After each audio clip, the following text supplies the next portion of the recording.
if you want to stop apps from running in the background on Android devices, so first of all, open up your settings.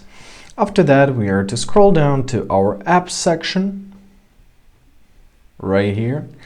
Alright, after that, choose a specific app which you want to restrict from working in the background. For example, let it be Android Auto. And now you have to scroll down to your battery.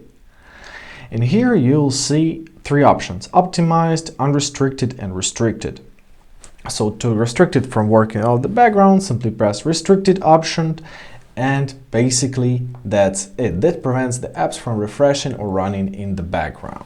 So the second way of doing this is a more radical and more effective one. Open up your settings, scroll down to the very bottom until you'll find your About Phone tab. Choose this option. Now you gotta find our software information, choose it.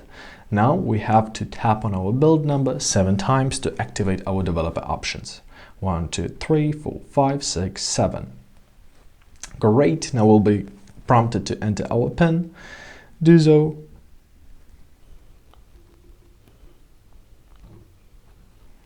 Alright, and you see in this message that the developer options has been turned on. Now let's go back. Let's go back once again. And at the very bottom of our settings, we'll find our developer options. Choose this option. So here we can see all of the applications which are running in the background. We can do that by pressing Running Services. So here is all of our list. Choose the service which you are not using. For example, let's choose MyFitness. And we can press Stop. After that, it will be stopped and it won't be using your background sources.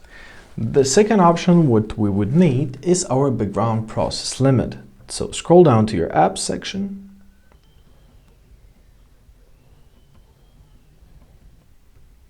Here it is, find your background process limit, and here we're gonna press no background processes. This option will completely stop all of our background processes, and basically that's it. I hope this video was helpful. Thank you so much for watching, have a great day, and please consider subscribing on our channel.